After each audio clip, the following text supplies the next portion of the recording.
Allahu Akbar, Allahu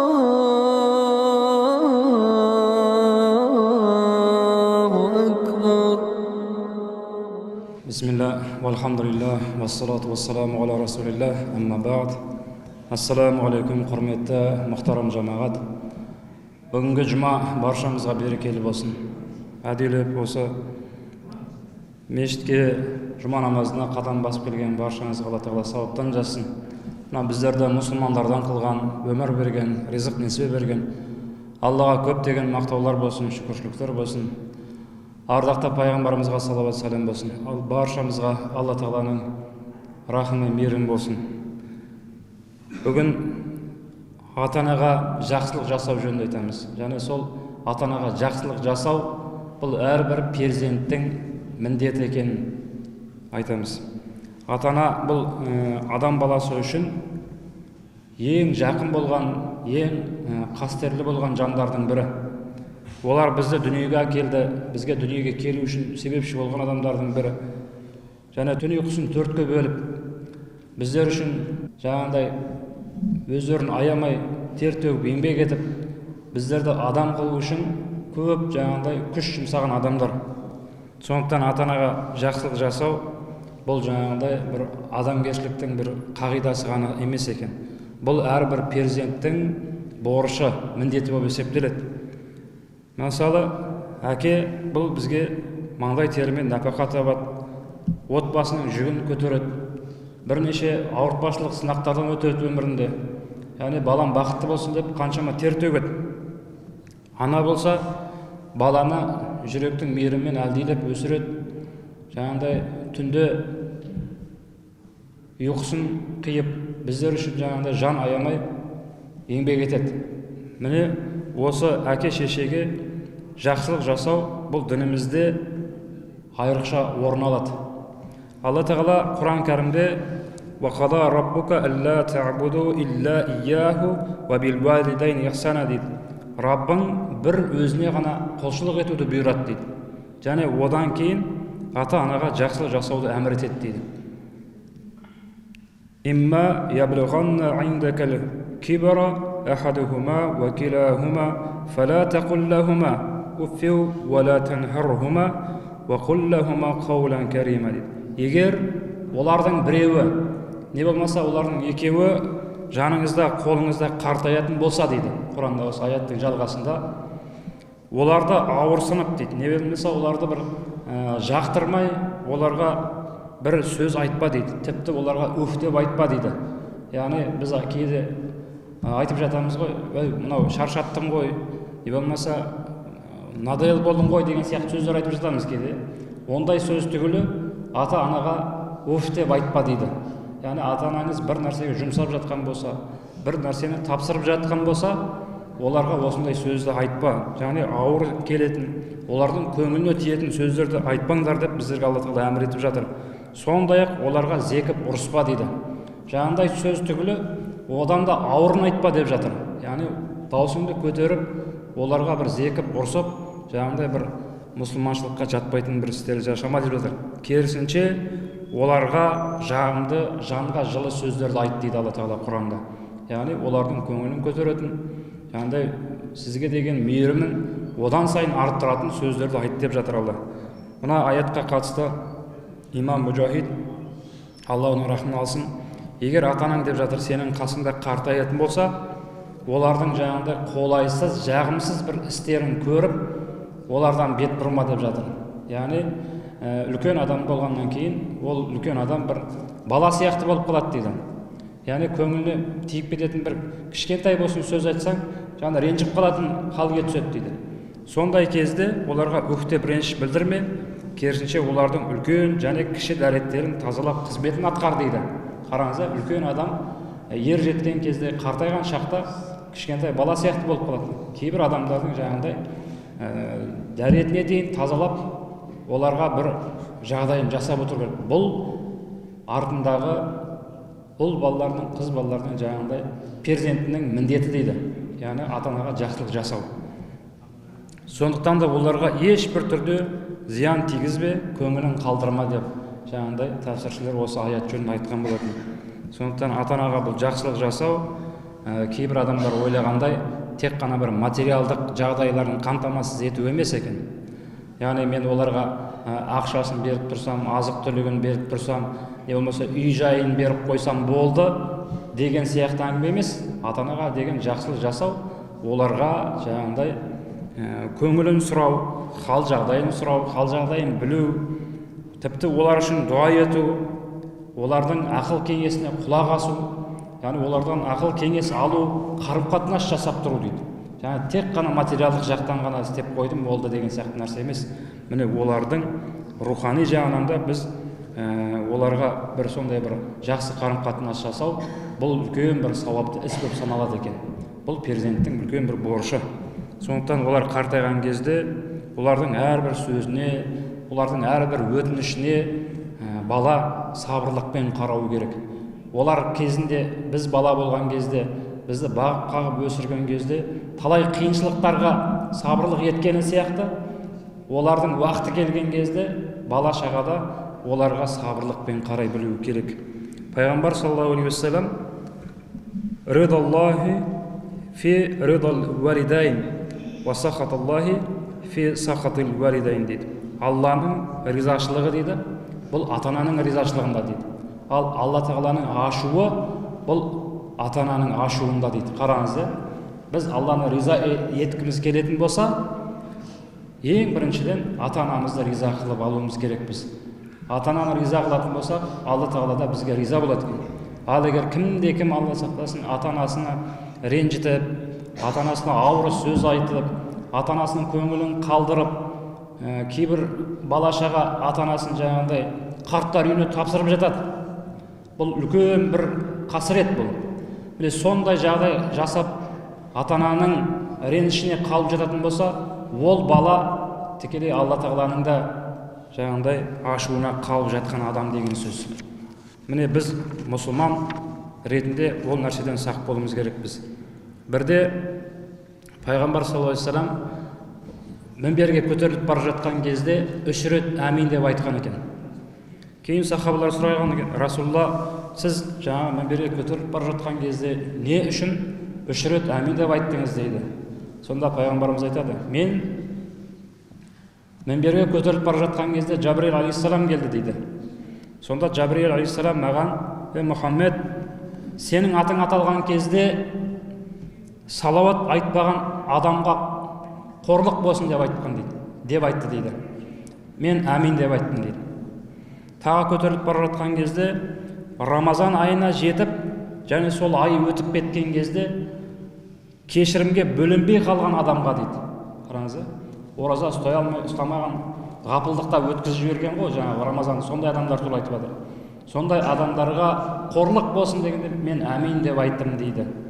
Және үшінші, Жабраил алейхиссалам айтты дейді, ата-анасының екеуі немесе біреуі тірі болып тұрып, солардың разылығымен жұмаққа кіре алмаған адамға қорлық болсын деп айтты.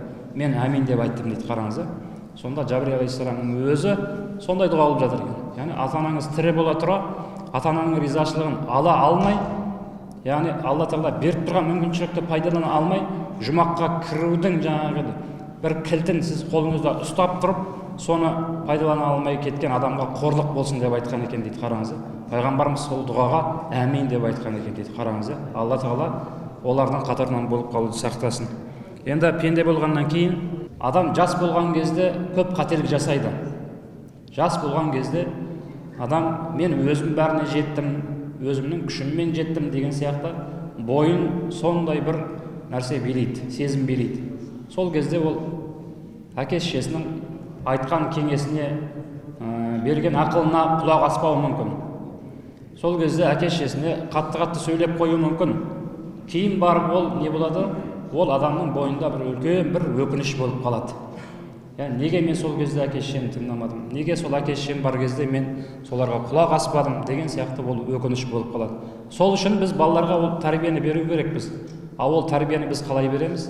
Біз әке-шешеміз көзі тірі болса, оларға жақсы құрмет жасап, жақсы қарым-қатынас жасап, өзімізден кейінгі балаларға үлгі болу керек. Яғни бала ол өзінің әкесінен көрген нәрсесін жасайды, істейді. Солай тәрбие беруіміз керек біз. Сондықтан әкеге жақсылық жасау бұл үлкен бір перзенттік міндет, Алланың алдында жауап беретін бір қасиетті міндеттердің бірі. Алланың алдында біз ертең жауап береміз сол үшін. Өйткені бұл әке отбасының тірегі, өмір жолында балаға бағыт бағдар беруші, және маңдай терімен ризық тауып, баласының болашағы үшін жанын аямаған бірден бір жан. Басқа адам өзінің баласы үшін бұлай жан ашымайды. Әкенің жаны ашыған сияқты, бала үшін басқа біреудің жаны ашымайды бұлай. Сондықтан оның разылығы бұл жұмаққа бастайтын бір ең көркем жаңағыдай қақпалардың бірі деп айтылады. Яғни жұмаққа бастайтын қақпалардың бірі. Пайғамбар саллаллаху алейхи вассалам өзінің бір сөзінде айтқан, әке бұл жұмақ қақпаларының бірі деген. Қараңыз, әке деген бұл жұмақ қақпаларының ең ортасы, ең қадірлісі. Қаласаң сол қақпаны өз қолыңмен жоғалт, қаласаң оны көздің қарашығындай сақта деп айтқан екен дейді. Қараңыз, әке туралы да айтқан. Пайғамбар саллаллаху алейхи вассалам тек қана ана туралы ғана емес, әке туралы да айтқан. Жаңа әке бұл жәннат қақпаларының ортасы. Оны қаласаң өз еркіңде жаңа жоғалтып алу, не болмаса оны көзіңнің қарашығындай сақтау да ол сіздің өзіңіздің еркіңізге берілген деген. Сондықтан да бұл әкеге жақсы қарым-қатынас жасау арқылы біз жәннатқа кіруге мүмкіншілік алады екенбіз. Сондықтан да біздің мына қазақ бабаларымыз бұл әке туралы көп айтып кеткен. Әке деген бұл асқар тау дейді. Ана деген сол асқар таудың етегінен аққан бұлақ, ал бала деген сол бұлақтың жағасында өскен құрақ дейді. Сол екеуі болмаса құрақ жайқалып өспейтіні сияқты, әке шеше болмаса бала да сондай бір жақсы күйде өсе алмайды екен. Сондықтан да қазақ атамыз әкені асқар тауға теңеген, әке көрген оқ жонар деп айтып кеткен. Өйткені әке бұл баланың тірегі, өмір жолындағы бағыт бағдар беретін жан, және ұстазы деп айтсақ та болады, үнсіз ұстазы. Яғни әке деген бұл мінезбен жауапкершіліктің жаңағыдай үлгісі болған балаға. Яғни бұл баланың бағы әке деген, және жолын ашатын адамның бірі. Сондықтан да кімде-кімнің әкесі тірі болған болса, оған көп жақсылық жасап, көбірек жаңағыдай жақсы сөздеріңізді аямай айтып қалуға тырысуымыз керекпіз. Имам Ғазали перзенттің әкесінің алдындағы әдеп жайында айтқан екен. Перзенттің әкесі алдындағы әдебі бұл оның сөзіне мұқият құлақ асу деп айтқан. Қараңыз, әкеңіз бірдеңе айтып жатса, оны тыңдау дейді, сөзін білмей, оны тыңдап отыру керек. Істі атқаруға әзір тұру керек дейді. Әкеңіз қандай бір іс тапсыратын болса, соны істеуге, бір сөз айтпай, ләм-мим деместен істеуге дайын тұру керек. Бұйрығын жүзеге асыруға дайын тұру керек. Оған дауыс көтермеу дейді. Шақырған сәтте бару.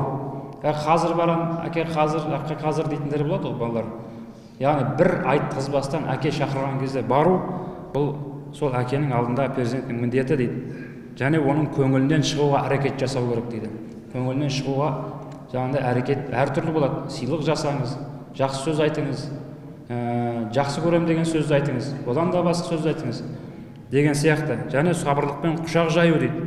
Оған жасаған жақсылықты орындаған тапсырмаңызды міндетсімеу дейді. Қараңыз, мен әке мынаны істедім ғой деген сияқты міндетсібе жасаған ісіңді деп жатыр. Яғни бұл әкенің перзенттің әкенің алдындағы бір әдептерінің бірі деп жатыр. Сондықтан да әкеге жақсылап қарап, оған қабағыңызды шытпай, оған жақсы көңіл күймен жаңағыдай қарым-қатынас жасауымыз керек біз, құрметті жамағат. Бірде бір кісі Пайғамбар саллаллаху алейхи вассаламға келіп, Алланың елшісі, әкем менің малымды рұқсатсыз аламын деп жатыр деп айтқан дейді. Қараңыз, менің малымды алғысы келіп жатыр деп шағым айтып келеді екен. Сонда Пайғамбар саллаллаху алейхи вассалам айтқан екен, сен де сенің малыңда әкеңдікі деп айтады. Қараңыз, сен де сенің малыңда әкеңдікі дейді. Шынымен де әкеміз болмаса, әкеміз себепші болмаса, біз ол дәрежеге жете алмайтын едік. Және сол сөзін жалғастырып, балаларың ең таза ризықтарының бірі, ендеше олардың малынан жеңдер деп айтқан екен Пайғамбар саллаллаху алейхи вассалам. Енді бірақ қарап отырсаңыздар, қазір нағыз әке баланы көтеріп, өсіп, өніп, адам болсын деп жаңағыдай өмір бақи жаңағы өзінің күш қуатын жұмсап еңбек қылады сол жолда. Яғни балам жаман болмасын, балам адам болсын деп еңбектенеді. Және сол баласы көтеріліп адам болғаннан кейін де оның жаңағыдай еңбегінен жаңағыдай бір нәрсе сұрамайды да жаңағыдай. Балам маған мынаны берші, маған берші, маған мынадан бір сәл болса малыңнан берші деп әке еш уақытта айтпайды. Өйткені әке сондай адам балаға әрдайым не қылып тұрады, жақсылық қалап тұрады. Сондықтан да оны біз ұмытпауымыз керекпіз. Пайғамбар саллаллаху алейхи вассаламның айтқан, яғни біздің әкеміз тірі болса, біздің тапқан малымыз да ол әкеміздікі. Тікелей әкеміз меншігі, былай айтқанда. Екінші нәрсе, анаға жақсылық жасау. Бұны да Пайғамбар саллаллаху алейхи вассалам айтып кеткен. Бұл да перзенттің міндеті. Бұл перзент үшін бір таңдаулы ғана амал емес. Бұл үлкен бір сауапты амал. Қасиетті міндет бұл да.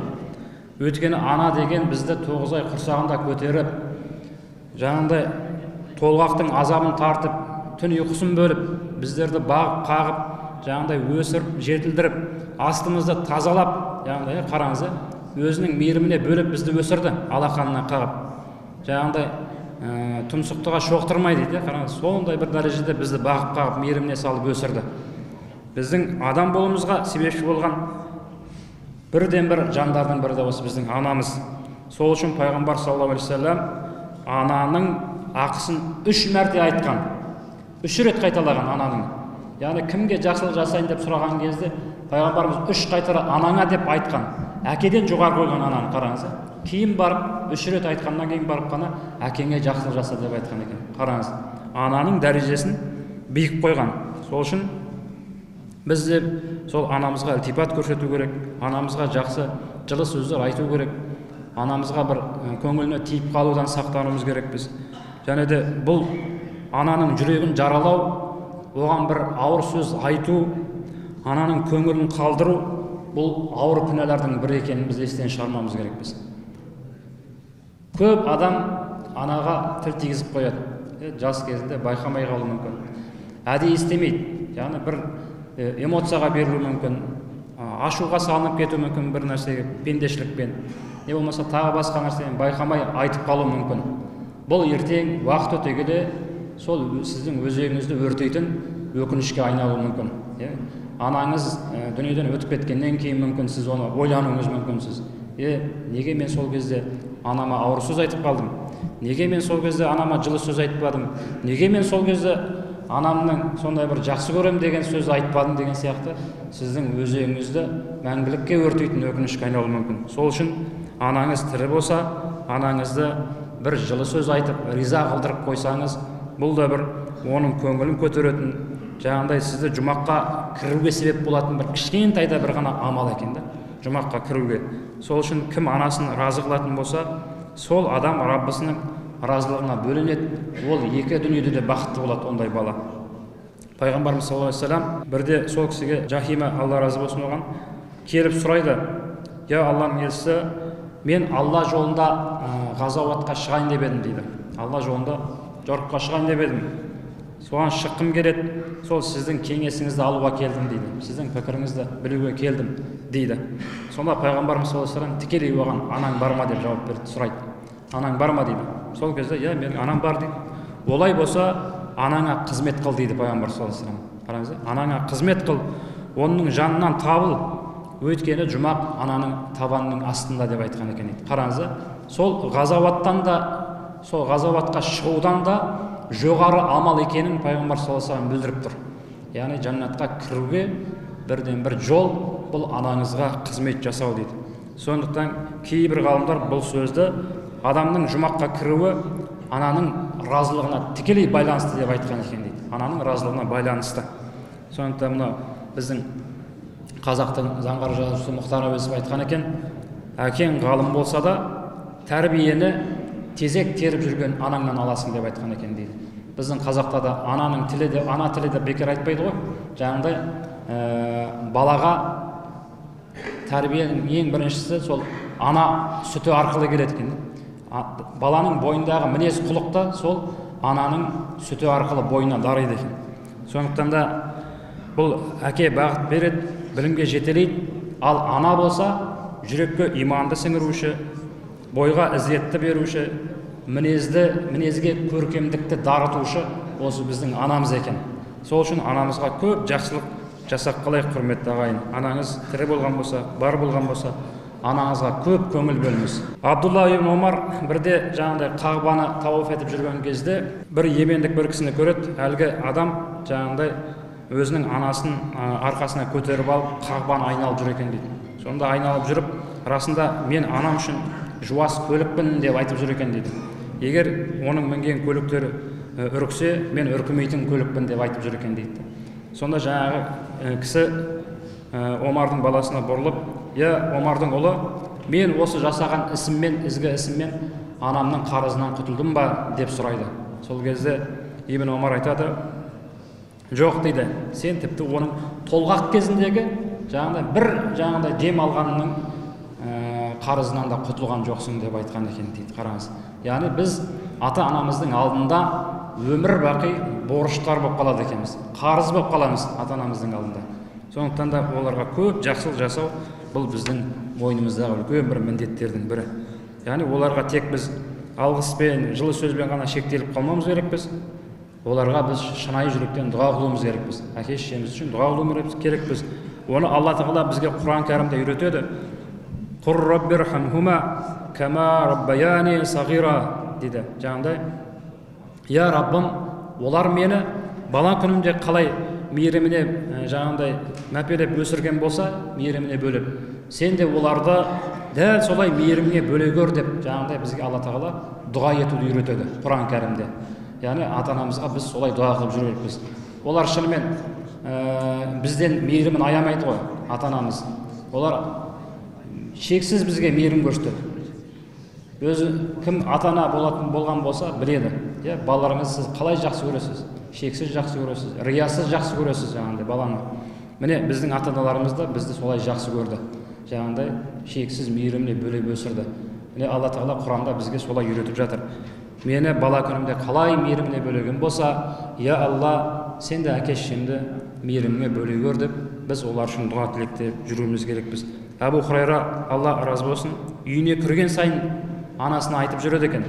Маған кішкентайымда қалай мейірімді болсаңыз, Алла Тағала да сізге солай мейірімді болсын деп айтып жүреді екен дейді, үйіне кірген сайын. Сонда анасы да оған ер жеткен кезде маған жасаған жақсылығың секілді, Алла Тағала да саған сондай жақсылықты нәсіп етсін деп айтады. Анасы да оған сондай дұға тілейді екен дейді.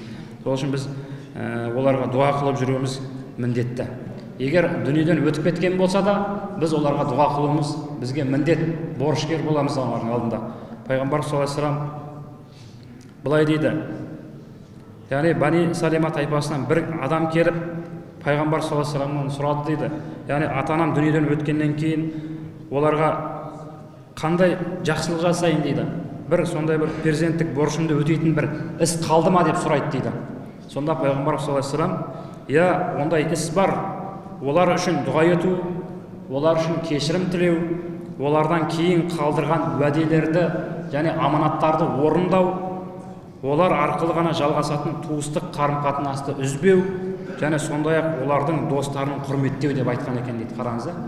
Енді дүниеден өтіп кеткен болса әке шешеміз, олардан артында жасайтын жақсылығымыз, міне осыны Пайғамбар саллаллаху алейхи вассалам рет-ретімен айтып жатыр. Олар үшін біз дұға қылу керекпіз, Алла Тағаладан кешірім тілеу керекпіз. Егер олар біреуге уәде беріп, оны орындай алмай қалған болса, сол уәделерін біз орындап беруіміз керекпіз, міндеттіміз. Және олардың араласқан туыстарымен біз де араласуымыз керекпіз жаңағыдай.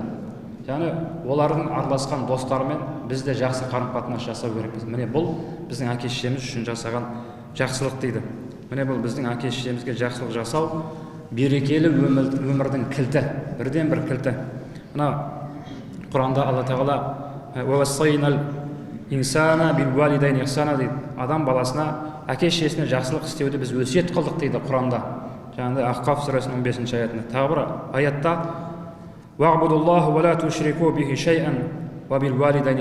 Алла Тағала ғана құлшылық қылыңдар, және оған еш нәрсені серік қоспаңдар, және ата-аналарыңа жақсылық жасаңдар деп бізге аяттарда Алла Тағала біздерге насихат қылады. Сондықтан құрметті жамағат, ата-ананы ардақтау бұл ең бір үлкен биік бір құндылықтардың бірі. Сондықтан ата-анаңа не қылсаң, алдыңа сол келеді. Ата-анаға қандай қарым-қатынас жасайтын болсаңыз, ертең балаңыз да сізге сондай қарым-қатынас жасайтынын біз естен шығармайық. Анаңды Меккеге 3 арқылы апарсаң да қарызыңнан құтыла алмайсың. Сол сияқты біз қанша жақсылық жасап жүрсек те атамызға қарызымыздан құтыла алмаймыз ата-анамыздан. Біз мәңгілік борышкерміз, қарыздар болып қаламыз. Сондықтан ата-анамыз дүниеден өткенше дейін бұларға біз жақсы қарым-қатынас жасау біздерге міндетті. Жаңағыдай Алла Тағала Құранда айтқан сияқты, тіпті оларға өф деп айтуға біздің жаңағыдай ақымыз жоқ. Яғни мен сіздерден шаршадым деп айтуға ақымыз жоқ. Мен сізді көргім келмейді деп айтатын сияқты нәрселерді біз айтпауымыз керекпіз. Көп бала осы нәрсені істеп жатыр. Қазір қарттар үйіне барсаңыздар, өздеріңіз көздеріңізбен көресіздер. Яғни қаншама әкелерін, аналарын, балалары сол үйге апарып тапсырып тастағандарды көресіздер. Өте аянышты жағдай, өте үлкен бір қасірет. Ол қасірет сол ең біріншіден сол ата-ананың балалары үшін қасірет. Ондай балалар екі дүниеде де бақытсыз болады. Сол үшін баршамыз құрметті жамағат, әке-шешемізге жақсылық жасайық, құрмет жасайық, оларға жақсы қарым-қатынас жасайық. Оларға жылы сөзден басқа біздерден еш нәрсе керек жоқ. Біздерден олар дүние сұрамайды, мүлік сұрамайды. Олар тек қана біз соларға жақсы сөзімізді айтып отырсақ, міне соларға керегі сол ғана. Алла Тағала баршамызды иншалла өзінің сүйген жақсы құлдарының қатарынан қылсын. Мына азды көпті айтылған уағыз насихатқа баршамыз амал етуді нәсіп етсін. Уахиру дағуана анил хамдулиллахи раббил алемин.